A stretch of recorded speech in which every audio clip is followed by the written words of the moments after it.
All right, this is Ron Fitch from Tell the Truth Sports Radio.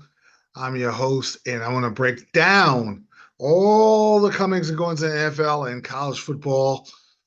Um, I want to start with the Bengals and the Chiefs. That was the main game, and I knew the Bengals were going to give them a good game. I knew they were going to come back. This is who the Bengals are. They get hyped for the good teams, and sometimes they get let down against. They go against the Patriots. They're like, we could just mail it in, and they get beat at home. That's who they are. But they come out and they're moving the ball good, and Joe Burrow's hitting his tight ends, but they stall, kick a field goal. Chiefs kick one. They get a good interception from Mahomes, who didn't have a great game. They score this time. Andrea Izofas, who had two touchdowns. He had his first, and then he had his second in the second half. But they have a 10-3 lead. It looks like they're dominating. And then what they did, they play a shell and a cover two. They allowed the run. Pacheco, who got hurt, was running wild, but that was by design. Their defensive coordinator was smart. It's worked pretty good against the Chiefs. You dig and dunk. You're not going deep.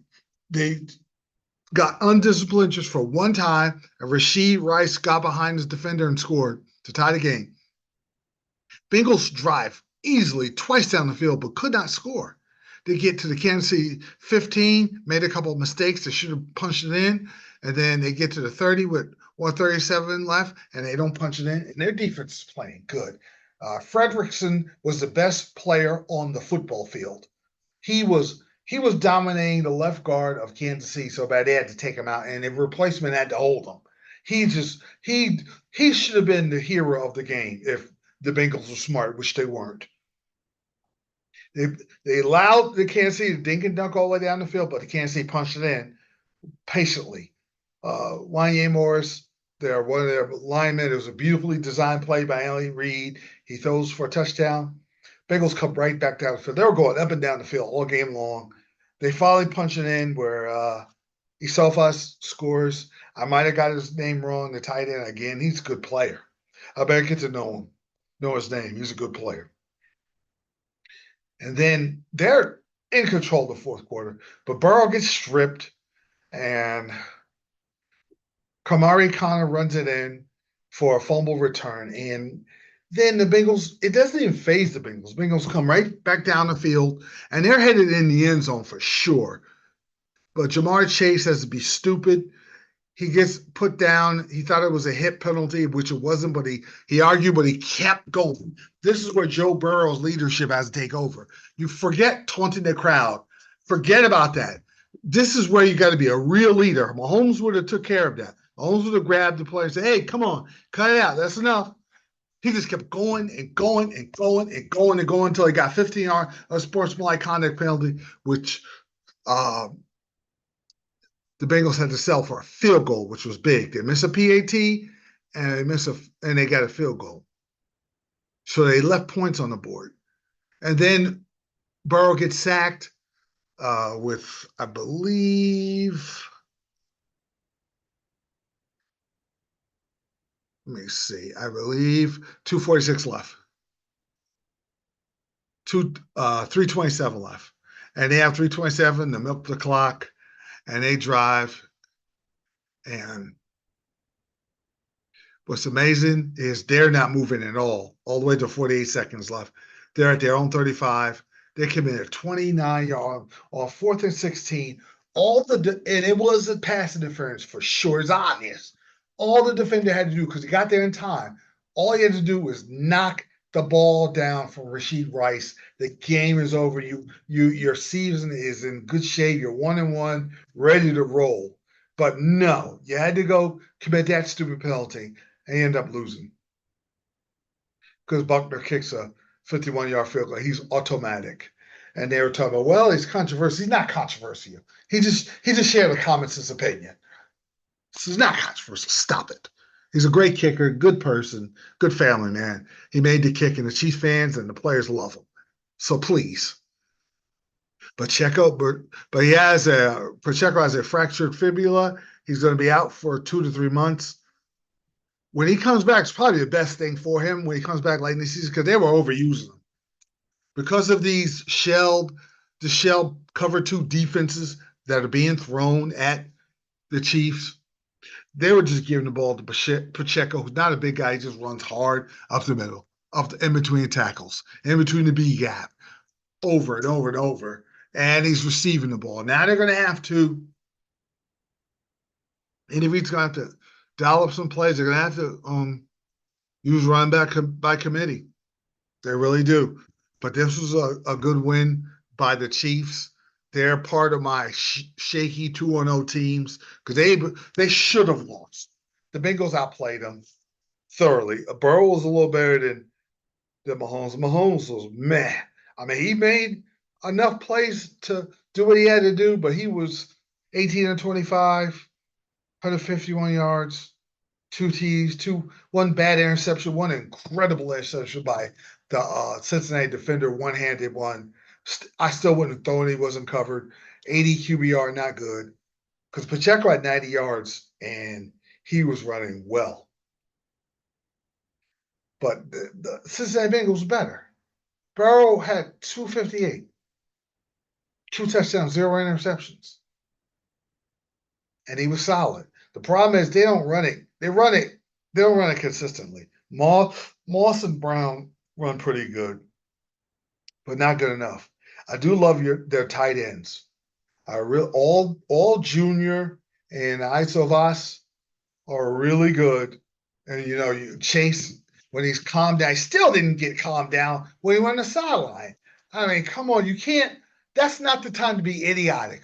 When you got a chance to close the team out, okay, you felt like it was a bad play. Argue quickly, get back to the huddle, and get ready to go win the game. But you didn't. It's your fault. Part of that loss is on your fault. Part of the other loss is on the offensive line, Cincinnati's fault that crumbled when they needed it gave up 3 sacks. When they needed it to block for Burrow, they couldn't. And they thoroughly outplayed the Chiefs and lost. And they're 0-2.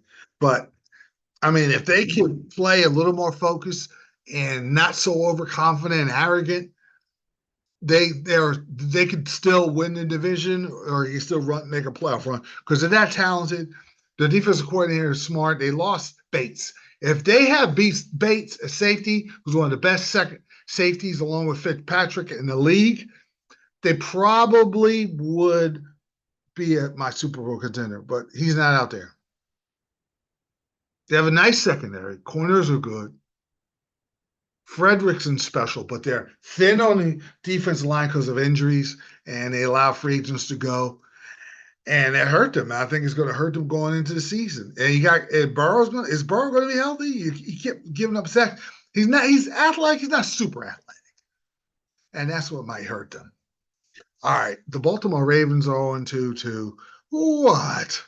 10-point lead in the fourth quarter. You could have ran Derrick Henry. You didn't.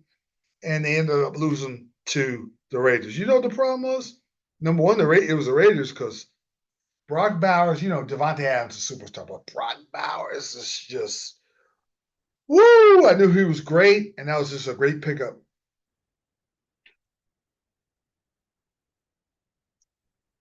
By the Raiders. I mean, let me see. They have Brock Bowers and Adams there, and that's a special tandem. I'm going to tell you right now. And Gardner Minshew solid. 30 of 38, 276. Got sacked 5 times, 1 interception, but he kept pushing, and they ended up tying the game. Lamar Jackson takes a bad sack, bad punt, and then the Raiders come down and close him out. And I'm gonna tell you he's like, I call him the little brother of. I'm looking for Gardner Minshew. Gardner Minshew was solid. Gardner Minshew was good. But whew. Max Crosby. Max Crosby is the brother of Watt. They seem like they're just cloned out Watson a little better, but wow, he's really good. The Raiders have talent, and Pierce is a good coach. They got pieces. I don't know if they're complete. I don't know if they're ready for the Chiefs and a very improved Charger team. And one thing I like about the Chargers is Harbaugh lines up. This is old school. He lines up in the eye. He's running J.K. Dobbins. Herbert's playing better. Defense is more solid. It's a rough game for my next team that's 2-0, but they're okay 2-0. That's my Steelers. They won a game they could have won easily, but they just lack the killer instinct to go up 2 or 3 scores to make it a nice, relaxing game. It's always drama at the end because of they get the lead and because the offensive line can't block a soul in the second half. Can't run block. Can't. They did okay in the first half, but Fields is playing so good that covered up some of the bad offensive line play. Now they have some injuries, but whoever comes back, they better be good because you can't play like that against the Chargers next week, where you can't block a soul, or you will get annihilated at home.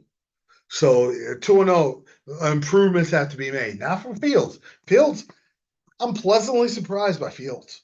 And the running game is solid whenever they decide to block. Harris has 69, Warren has 42. You're good with that. But if they blocked a little better, they probably have more. But what the Steelers need is more of a little bit of a downhill, more of explosive play from the second guy. Freiermuth and Jefferson and Austin have to complement Pickens if they have a prayer against the Chargers next week. So you got 2-0 teams going at it like that. The rest of the AFC, Colts lost to Malik Willis. Richardson is going through growing pains because my guy JT, he had 100 yards, over 100 yards rushing. They made a little bit of a comeback, but Richardson was just off. And 1 year of college and 1 year, really this year of the NFL, he had not much experience, a lot of arm talent, but accuracy and feel and IQ. Hopefully that all comes together because he's 17 or 34. Ugh. So, and Malik Willis was solid. He played within the system, and Jacoby Jacobs had 151 yards, and the Colts don't play very good run defense right now, so that's not good. Jets were solid. I knew the Titans would give the Jets trouble, but that was a big time drive at the end. And you got to have an Aaron Rodgers on the road when you're not playing as good, underdog ready to take you out. You need a calm, cool, collected Aaron Rodgers making that last drive, which was perfect because Braylon Allen scored on a 20-yard run. Aaron Rodgers did such a terrific job. The Jets are 1-1, and that rights the ship a little bit. And I believe they'll beat New England. And Buffalo, prayers up to Tua. I don't think he should play no more, in my own opinion. I didn't like that concussion, but Buffalo's solid. They're well coached on defense. They've lost some pieces, but you can tell if you lose a piece, if you have a good coordinator, the culture is set. So whoever comes in, you're good to go. And Allen looks smart this year. He knows the run, knows when to run, knows when to pass. He doesn't have the Gabe Davis and Diggs, but he's got good enough pieces. Shakir is good. Congrats to Buffalo. The Jaguars and Browns, the more I see of Lawrence, the less I like of him. Because Watson wasn't that great. Lawrence is less than great. And the Browns win a mediocre 18-13 football game. Enough said on that. And that's the AFC right there. I'll be back with the NFC. Okay, before I get into the NFC, I want to just give flowers to the Texans. They beat the Bears 19-13. The Bears were feisty. Williams looks okay. Stroud was great. The Texans could be in the AFC Championship game against either the Chiefs or a team that might upset the Chiefs because of D'Amico Ryan's defense. They're solid, but Nico Collins and Diggs, you got two number ones. Nobody had not. I don't think anybody has two number ones. You have one and one A. They have two number ones, and there's no issues. And I just love the culture there. D'Amico Ryan changed that whole franchise. So they're really dangerous. The CJ Stroud is super IQ, solid, smart, composed. He's not a mouthy guy. He just goes about and plays. I like that. Now, I'm going to talk about two games. I'm break down the AFC. Three games. What happened with the Cowboys? I said they asked the Cowboys going to beat the Saints. I said the Saints are barbecue chicken. They were the barbecuer, and the Cowboys were the chicken. My gosh, they scored just about every time they touched the ball. The Saints. Carr was 11 of 16, 243, two TDs. Kamara went clean off. And the Cowboys have trouble with that. Gary Kubiak's son is their offense coordinator. The Gary Kubiak style offense that the Packers run and teams that have beat the Cowboys, Shanahan runs it, have given the Cowboys defense all types of trouble. Kamara had 20 rushes for 115 yards, ran wild, 3 touchdowns. Then he had 2 receptions for 65 yards and a touchdown. Shaheed went off. It was passing, running. Parsons was trying to get them together, but it just, looking at the Cowboys during this era that Parsons played, you could run on them. And that's why I say he's not LT, but he's so explosive and fast and good. But there's a little bit of a front runner in the soul of this team. When the good times are rolling, they're rolling, and you could tell.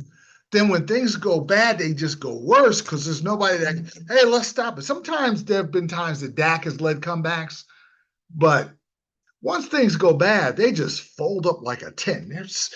They're so good. After the Cleveland game, I said, wow, maybe Cowboys are mature, but it just seems like they're executing the definition of insanity, doing the same thing over and over again. The Saints, with Kubiak as offensive coordinator, these two games, they look sharp. Carr looks good. Carr's sharp, 125 QBR this game. He gets it. And there were times when he was in Oakland, he missed obvious plays. He makes them good. He was inconsistent. You can see a talent, but he's giving you the max out of his talent, which I like. And then Alvin Kamara is still very great. And then you're giving me Taysom Hill, the Swiss Army knife, running and passing. And now you're giving me Jamal Williams to spell Kamara. I don't know. The last part of my show will be the Falcons and Eagles. I think the Falcons, even if they lose, are going to make a run. The team I'm going to talk about next is up there, Tampa Bay. This division's a little better than I thought, because last year the division was terrible till the Buccaneers got a little hot. But this division is not bad at all. The Saints play some pretty good defense, and they're explosive on offense, running and perfectly balanced. If you diagram an offense that you want in the NFL, you're rooting for your team, this is what you want. You got the running, you got the explosive running, the in-between the tackles running, the running back out of the backfield catching passes. You got the deep threat. You got the intermediate threat. You've got everything.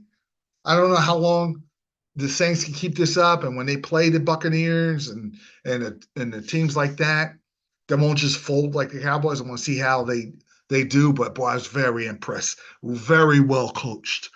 Very well coached offense. Looks solid on defense. Very impressed. But the Cowboys, they got the Ravens. The Ravens, they lost to the Raiders, which they shouldn't have. And you know what? Before I get to the rest of the NFL, rest of the AFC, I forgot this point about the Raiders. Ravens. Raiders are tough. They're starting to get better with Brock Bowers and Devontae Adams. That's a nice combination. Nice little running game. Gardner Minshew's a solid quarterback. Not great, but solid. Antonio Pierce is a great coach. Baltimore Ravens, the problem with the Ravens is they play street ball. They play street ball. I mean, good gracious.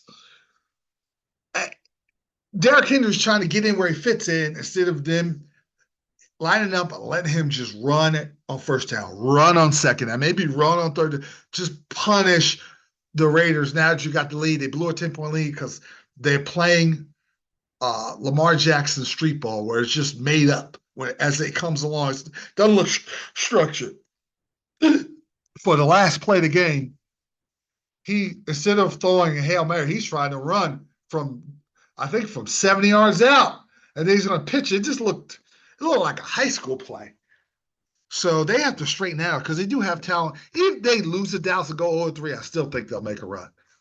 Dallas is a game they got to win just for their own mental health. If they lose and go 1-2, oh boy, the natives are going to be wrestling, including Jerry Jones. Now, Tampa and the Buccaneers. I thought the Lions, you know how big I'm on the Lions, and I was very disappointed they couldn't close the game out. They had a couple opportunities when Baker Mayfield did what he did and gave him the lead, which I did like how he came back down the field and gave him the lead. I was very impressed with that when it was 17. It was 16-13, and Baker Mayfield ends up running for 11-yard touchdown. Fourth quarter, the defense, Levante David is a Hall of Famer. I heard the announcer say that as a linebacker for the Buccaneers. They got a nice Todd Bowles lived close by me, Elizabeth, New Jersey. Todd Bowles, fantastic defensive coach, did what he had to do. But your lines, you ran well. Gibbs ran well. Montgomery was okay. You got to get that game home at your home. You're playing home. Goff just couldn't make passes that he had to make to get the ball in the end zone, and that was the difference. He has to be better if they want to go where they think they could go. That's the Super Bowl. He has to be better. Tampa is good now. I thought last year was a fluke. It's not. They're good. Baker Mayfield, there's a list of NFL players that starting with Bill Romanowski at the top of the list that I have disdain for. And Baker Mayfield is one of them because he's as mouthy as you can get. But he's a little less mouthy. He's still kind of over the top, but he's less mouthy and more focused on being a quarterback. No commercials. He is grown, is matured a little bit, is better. It's still a little hard to watch when he's acting up when the good times are rolling, but he's a lot better with that. And he's been good these years in Tampa. Really good. Not great, but good. So Tampa and Atlanta and the Saints are all going to fight for that top spot in the division, I do believe.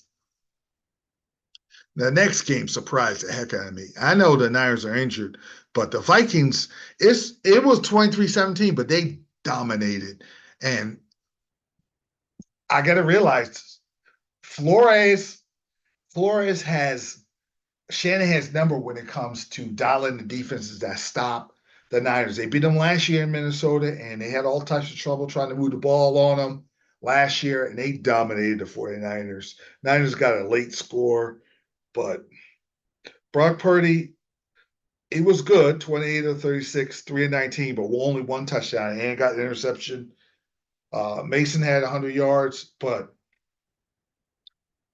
they didn't go crazy and push and shove the Vikings around like they did the Jets, and that was the key. And Sam Darnold, whoa. Sam Darnold, 17-26, 268 yards, 2 touchdowns, 109 QBR against the Niners. That defense, that's impressive. And that's the second time they beat the Niners.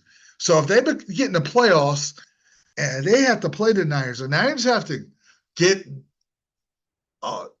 Coach Flores' defense out of his head, and they're going to have to figure out how to beat them if the Vikings make a run. They're a surprise team at 2-0. Very surprised. So that's the NFC. Just my last observation. There are two there's a surprising 2-0 team, and there's two 2-0 teams that are a teeny bit shaky, and they have to get better. That would be my Steelers because the offensive line was a sieve in the second half, and they have to add more offense to how they're really playing good defense. I think the Queen acquisition hurt the Ravens and helped the Steelers because the Ravens got ran on and passed on, and Queen was really good. Queen is a difference maker with all those playmakers the Steelers got. And that they're keeping their team and with giving their team a chance. If the line could get together and you give me a second guy, they have a chance. The other ones are the Chiefs. Chiefs could have really should have lost both games, but they're the champs. And Mahomes is as sloppy as he was yesterday, and they're disjointed. Kelsey's not catching balls. They just look out of sorts. They're running the ball. Andy Reid's smart enough with this coverage that a lot of the teams are playing. You don't see the numbers are down. You don't see deep balls because a lot of the teams are playing. They're not going man for man, jamming the receiver, allowing the receivers to get behind the coverage, blowing the cover off the defense. You don't see as much as that. You're seeing Tampa too, shell coverage where the safeties are back and they're allowing them to run a little more, so runners have better averages. And also, their defense is solid. Their defense is solid. Losing a top corner, I thought that would hurt them. But McDuffie, McDuffie's an all-world cornerback, and the other corner has been solid. And Spags really got them playing good defense. The defense won the game. They got blown out by the Bengals if their defense and keeping the game. Kept them, and they shut down the Ravens. But the Chiefs have to be that well-oiled machine Chiefs team that I saw in the playoffs because their regular season was clunky, but I want to see toward the end of the year if they're trying to three-peat, if they could be that well-oiled machine because their luck will run out. They've gotten lucky a couple times. They've also done what they had to do as champs, but there have been a couple times they got a little lucky. That might run out in the playoffs if they don't execute on both sides of the football. Okay. College football was a light schedule. You didn't have a lot of great matchups. Georgia survived a very feisty Kentucky team, they're good, well coached by Coach Stoops in Kentucky. To me, it's a good road win. They didn't play their best, and they got Texas #1 now. But I still was impressed because Georgia showed enough toughness. When you in the fourth quarter, you got to have a drive. They did what they had to do to go up 13-9, and then they held Kentucky to a field goal with 8:04 left, and then they shut them down the rest of the way. Came away undefeated. They haven't lost in a couple seasons in the regular season. I'm impressed with Georgia. I don't care about the style punch. Get out of an SEC road trip with a W, and I'm good with that. All the other teams did what they had to do. There was one game. South Carolina took that game and completely threw it away. It was a back and forth game. This was the best game of the day too.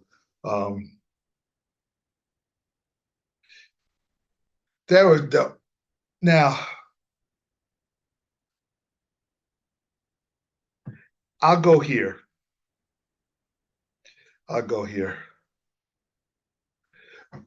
The LSU was getting trounced. They're ready to get blown out, and then the South Carolina quarterback got hurt when they were up 17-0. And then LSU, with nice drive, they scored. Then LSU scored again after South Carolina scored. It was 24-16. They go for a 2-point attempt when their kicker. I thought the special teams were going to cost them. I don't trust college kickers.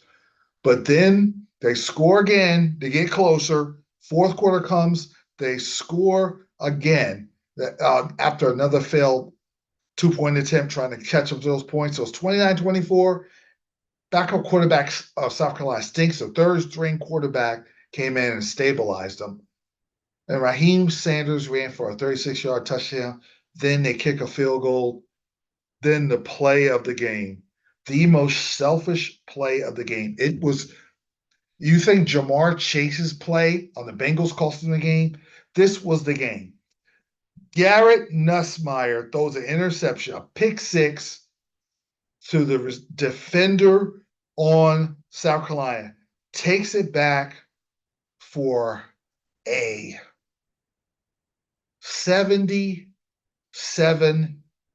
87-yard touchdown.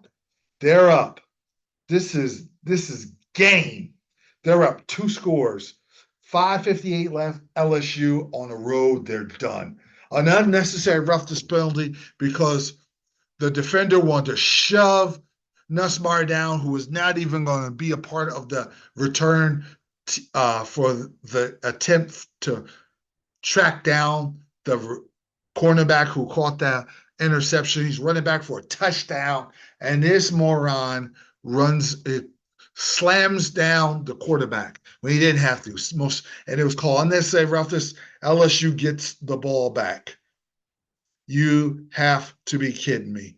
And then they end up scoring a touchdown, and then they make the PAT, and they're up 3. And South Carolina comes down, and Alex Herrera missed a 49-yard kick. I told you I don't trust. I'd look good, but I don't trust kickers. He missed it. And South Carolina could have went 3-0, and they just threw away a huge game. Now they got to recover from that and keep moving because they're having a pretty good season. And I do like how good they did look. So I wasn't impressed with that. But LSU was sloppy. Just mistakes, 4th down play calls, quarterback running into the running back on a 4th down. It was just clunky and bad. Coach Kelly was upset, but they came away to win, and they're 2-1, but they better do better. Now, the last game is Colorado. I picked Colorado to win because I did not like how Colorado State, they should just kept quiet, try to sneak up on Colorado, beat them. Colorado was a wounded tiger after getting beat up by Nebraska. They were going to come in focus. I felt like Colorado was definitely going to win the game, and they didn't just win the game. They blew out Colorado State. Quarterback did nothing on Colorado State, who did all the talking. I was very, very, very impressed. Listen, if you talk the talk, you better walk the walk. It's 28-9 beatdown. And I like how the defense of Colorado played. They played pretty good in the second half against Nebraska. It's just a lot. It's a lot better. And the offensive line did good. They ran the ball. They ran in between the tackles. They didn't just look like a Shedeur Travis Hunter team. And Travis Hunter is great as usual. Great interception. Great touchdown play. Travis Hunter's the best player in the country. I don't know if he's going to get the Heisman or not. But he had 13 receptions for 100 yards. Shedeur Sanders was 36 of 49. Yeah, 153-yard QBR. 153.6 QBR. I mean, 310 yards. He was on fire with 4 touchdown passes. And I'm going to tell you who's good. Horn is good. Travis Hunter's good. But LaJohntay Webster is the 3rd star. They are loaded. And they may have the best receiver corps in the entire country. And then Mikal Welch running in between the tackles, 65 yards. Maybe he don't get 65. Maybe he doesn't get 100 all time. But he's averaging 7.2 yards a carry. Now, listen, you're not going to do that. You're not going to do that against the big boys. But just run it enough where it allows you, the other team is not knowing that you're always going to pass the ball so they can pin their ears back. Now, your offensive line can kind of punish them a little bit, run between tackles. Now that gives Shador Sanders a little more time. He's one of the best, if not the best quarterback in the country doing what he does. That Colorado has a chance to actually have a pretty good season now. But I'm a little worried because they're going to beat Baylor next week. I'd be surprised they don't lose. They're going to be 3-1. Are they mature enough to handle success? Forget the noise because it's we don't care what the critics say. Yes, you do. You're extremely sensitive over the critics. And I've taken the stance of being neutral and just sitting and calling what I see on the field. If I see something off the field, I'm like, I don't like that, but I do like this. They had every reason to rub it in this week. Colorado State talked too much junk. So they got what they deserved. You know, they were asking for it. So I understand how that is. Now, going at Central Florida is a tough game. That would impress. If they go 4-1 with Kansas State, Arizona, and Utah, and Kansas and Oklahoma State on the schedule, they have a chance. They definitely make a bowl, but they could make noise. They could be ranked. They could be, they would have some hope. But even if they beat Baylor and lose to UCF, the rest of their schedule ahead of them, they have a chance. But they're going to play some real tough teams. Colorado State, they didn't look as good as they were last year. But Colorado they looked better this game. They looked more grounded. The defense looked better. So Colorado's probably better as far as just a team-wise. So I was impressed with the win. Beating Baylor, that's not going to impress me. But going at UCF, that's the game I'm going to watch and look forward to seeing where this program is headed. That was a terrible loss by Philadelphia Eagles. Oh, my goodness. Game just about over. The Falcons outplayed them until the fourth quarter. That Kirk Cousins looked way better than he did last week. You don't want to get run into the regular season Kirk Cousins. He looked maybe rusty last week. Pittsburgh's defense was really good. But they ran the ball down the Eagles' throat.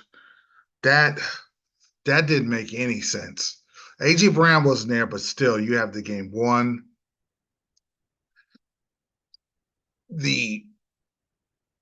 I think toward